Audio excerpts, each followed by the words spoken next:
Shakur, thank you so much for joining us. First off, obviously, it seems like you're ready right now for a big opponent, but it hasn't happened yet. But we see you demanding it all the time. When do you think it'll happen? I can't really, I can't force nobody to get in the ring and fight me. I can't put a gun to somebody's head and say sign a contract. So I don't know. I think after this fight, depending on what Frampton and Jamel do, if Jamel win, he got 5 days to decide whether he's gonna fight me. He might vacate it, and I might be fighting for that belt at the Garden, and then we could fight Valdez next. But if not, we'll probably do.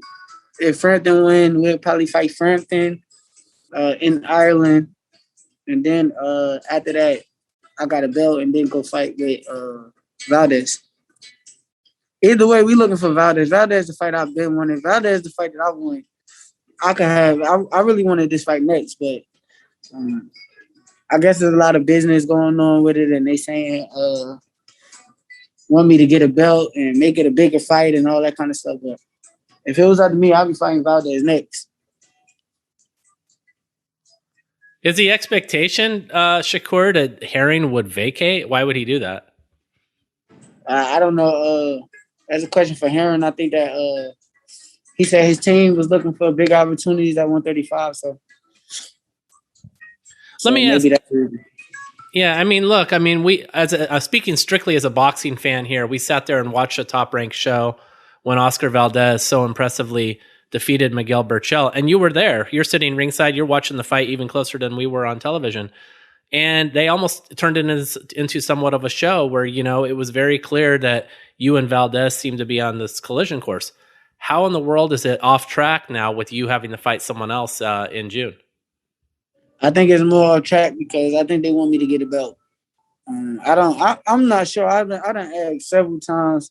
I done told my managers. My managers came back with other things that Top Rank saying that Valdez don't want to fight in June. So I can't do nothing about it. Like it's nothing it's not in my hands. It's more so in Valdez's hands. So I guess we gotta wait till the champion feels he's ready to fight. Are you frustrated by the process? Look, we've seen you. I was there in Reno when you beat Joet Gonzalez for the featherweight belt. You've obviously looked very impressive since then. 2 other fights against, look, any fighter who steps in the ring deserves credit, but these were mostly nondescript opponents. Are you getting frustrated by the weight at age 23 and being ready like you are? Yeah, I'm getting a little frustrated being that I'm asking and I'm begging for these fights. So it's frustrating for sure, but at the end of the day, I used to get more frustrated. Like, if you had asked me this question a couple months ago, I'd have been a lot more frustrated. But right now I'm at the point where it's like, I get it. Like, I don't got no control over the situation. Like, I have no control. I can't sit there and make somebody fight me. Like, I done said everything I done said. I done called fighters ducks. I done vocally spoke up and said stuff that to try to get these fighters in the ring, but you can't blame these fighters for not wanting to fight me. You can't blame me for these fighters not wanting to fight me, basically. So. Yeah, and look, to be clear, Shakur, no one is blaming you because there are some fighters that we know are risk-averse, but we hear what goes on behind the scenes, and we know that you're always pushing for the best, demanding the best, and it really is out of your hands right now. I guess what I'm wondering is, Top Rank is your promoter, and they're the ones tasked with making you into a bigger star, and the best way to become that bigger star that you seem to be on the path to being is to fight big-name opponents. So I would have loved to have seen you on June 12th fight a big name, not this guy Jeremiah Nakathila from Namibia who no one knows, because look, even if it's not Oscar Valdez who you called for, there's a lot of big names at 130, like Jojo Diaz. There's even Roger Gutierrez. There's like a tough guys from England like Joan O'Carroll. Like, has Top Rank made offers to any of these guys? I'm not sure. You said Jojo who? Jojo Carner who? Oh, Jojo Diaz, Joan O'Carroll. Who's a tough guy. Who's Joan O'Carroll? I mean, he's a tough guy from England. He's not a big name, but he's, people know him in the UK, and I thought that might help you in the UK. But there's a lot of guys at 130. I'm not division. Sure. I think that the thought process behind this dude was, I was number 1 in the WBO and he's number 2. So I think that was the thought process behind this dude, basically. So whenever I get the title, we won't have no mandatories in the way of stopping me from being able to fight Valdez, I guess. I think that was mainly the thought process behind me fighting this dude right now. But I'm not sleeping on this dude. I mean, I'm not going to sit here and just call him a bum and all that kind of stuff. I mean, dude is 5'10", they say. Well, from what I heard, he's 5'10", so I don't know how much of a bum that could be, so. No, look, you got to take every opponent seriously. You're an Olympic medalist, and you're one of the rising stars in the sport right now. And this is a big time for you because, like you said, you are part Puerto Rican, and you're going to be fighting on Puerto Rican Parade Day weekend in New York. That's a big deal. I mean, that was once Felix Trinidad's spot. Felix Verdejo took it after that, and he didn't develop the way Top Rank hoped. But now it could be going to you, it looks like. Yeah, definitely. I definitely feel good fighting on that day, gaining more Puerto Rican fans, and I'm excited. Like I said, after this fight, we're gonna look for the bigger fights. I'm trying to fight whoever and whenever. Like, I don't care what's the date, how, where.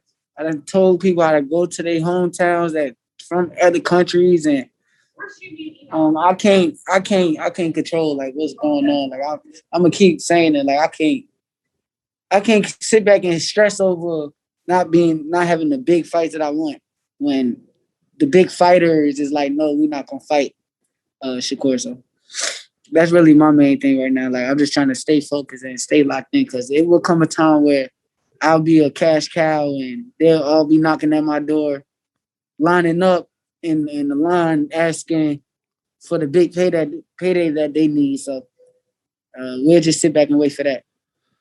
I totally, having covered the sport, Shakur, I totally understand what you're saying when you're saying things are out of your hands. I just want you to elaborate on that a little bit much, because clearly, you would look at this situation as an outsider and say, look, out of your hands, you're the fighter. You should be the one, or can be the one, sort of demanding that your promoter get you the fights that you want. And to the point of like them declaring this as a mandatory for a title shot. I mean, I saw a previous WBO letter that already established that the Frampton Herring winner was supposed to fight you. I don't understand how this fight has to be made for you to get to that point.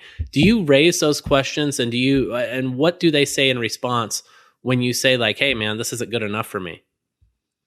I'm not gonna disrespect or nothing with Top Rank. I know that I done said several things and went up to Top Rank myself and said stuff like that. But at the end of the day, they're gonna say the same thing that I'm saying. You can't force a fighter to get in the ring with you.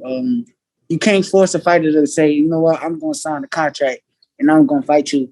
I was several people mandatories. Actually, I was Valdez mandatory. He went up, said he don't want to fight. I'm gonna be the mandatory for this fight. When they will have a choice whether they want to fight or not. So I can't, like, other people like could say that they the boogeymans and all this kind of stuff, but if we being realistic, like I done been mandatory. I'm about to be somebody else mandatory, and we're not even sure if that fight is gonna happen. So I just gotta stay focused. Like I gotta stay focused and keep grinding. God's honest truth, Shakur. I mean, I spoke to Top Rank, and Top Rank says, look, we Shakur at 23 years old, we like the idea of him, instead of sitting on his hands, of him being in the ring fighting. So we want to try to keep him busy, and those fights will be there. You said something though that I wanted you to elaborate on. I mean, you're willing to venture overseas to fight Frampton if it came to that. Can you talk about that mindset that would bring you to that locale? I would do that only because of the fact that if he win this fight with Jamel, he will be the champion. So being that he's the champion, you got to pay respect to the champion. You can't just disrespect the champion. Mind you, I done seen the best of the best go overseas and go fight overseas and take the belts from the champions, and I gotta respect what they done. As far as like Errol Spence and Terrence Crawford, they go overseas and fight for belts and come back with world champions, and you gotta respect the greatness in that. So I think that I'm more excited if Frampton win for that, just for the fact that I can go over to Ireland and beat him up in front of all his fans and take his fans and become a world champion. Yeah, and to your point, you're right. We saw Errol Spence go over to England and beat Kell Brook for the welterweight title. We saw Terrence Crawford do it in Scotland with Ricky Burns. And we know that you've already had a ton of international experience fighting in the Olympics. You were one of the best amateurs in the world for a long time. And I think it's clear why no one wants to fight you, right? I mean, you're a great defensive fighter. You're hard to hit. It's hard to look good against you. And I'm just wondering, Shakur, if there was somebody you could fight right now, forget about titles and all that, who would be like the top 3 guys you'd want to fight?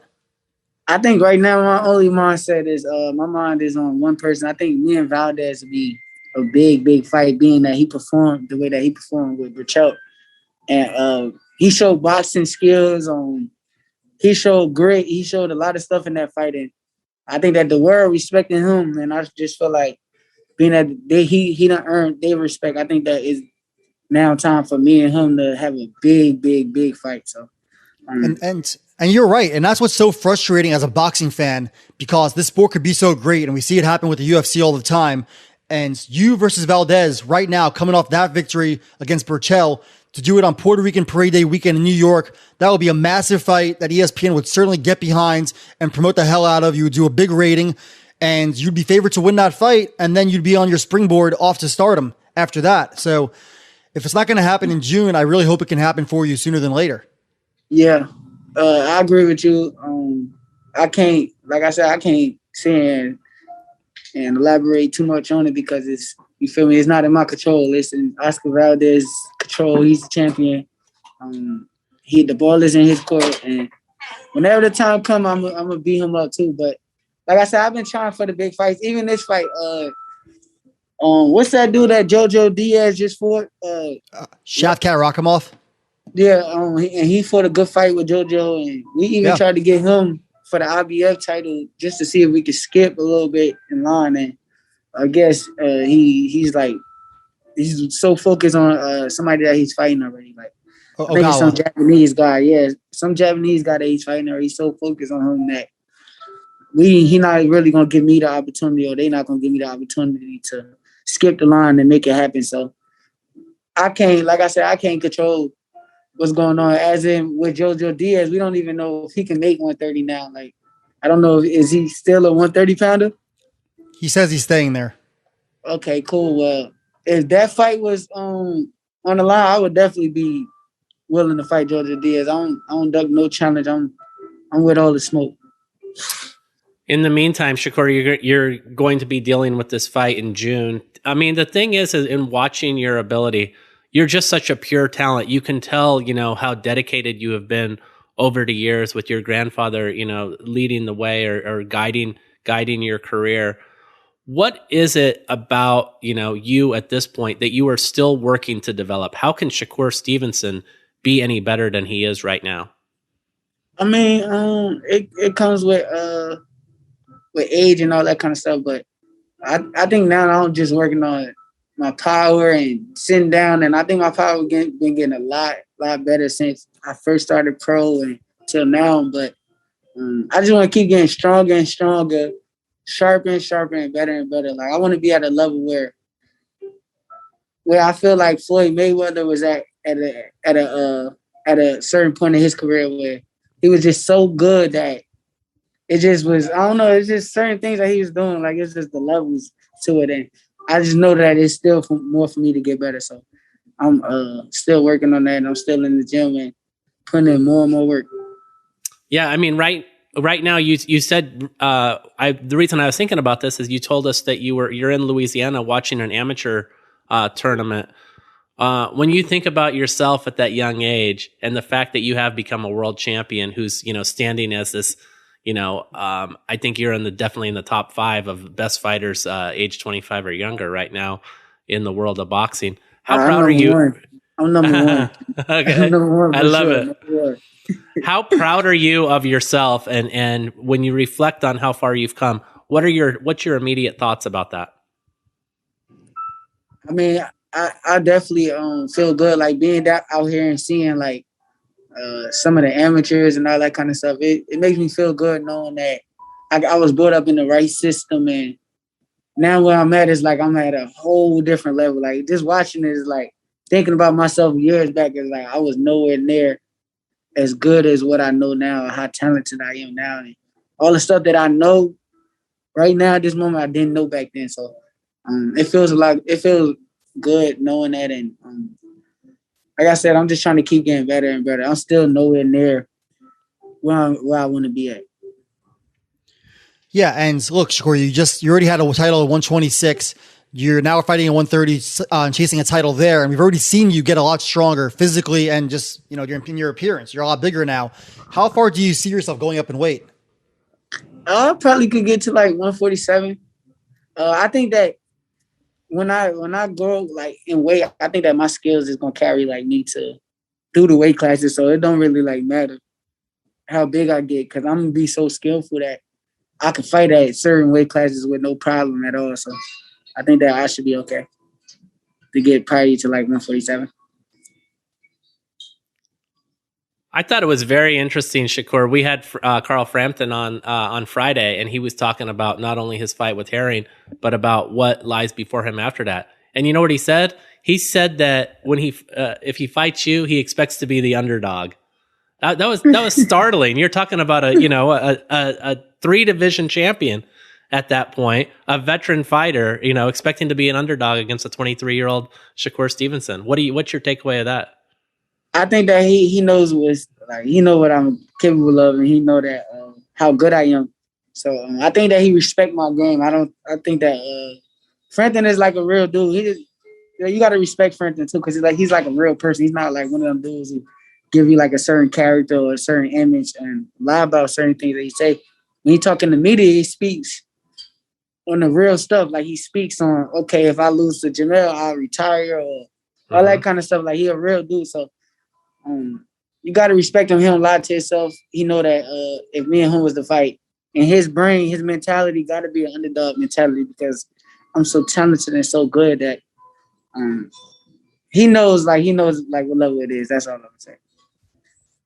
Yeah, Shakur, definitely. I think everyone recognizes that right now. And last question from me is we know what you're saying. We know you're trying to fight the best and it's out of your control, but Top Rank, your promoter, that's their job, is to deliver the biggest fights for you. And we know how boxing is right now. It's very politicized with, there's PBC, there's Matchroom, there's Top Rank, and there's different sides of the street and all that. But at the end of the day, don't you think that your promoter, whoever that might be, for each fighter, needs to do the best job they can to deliver those fights? I think that Top Rank got a good plan for me at the end of the day. I think right now, I think that they got a plan in their brain. I think that they got it all under control. I think that people get riled up so much in the moment, and then when the big fights happen, like me versus Valdez, they so hyped like right now that they thinking like that fight will never happen. And being realistic about it, Top Rank probably has a good plan where they're gonna make me and Valdez a bunch of money, and it's gonna be a big fight, and we both young. Like I see what y'all saying, like, because it hasn't happened yet, and I'm calling for it. And he might have said my name one time ever in his career, but I think that Top Rank has a good plan. I'm not gonna this Top Rank. I think that Top Rank has a great plan ahead of me, and I think that we're gonna go together. That's all.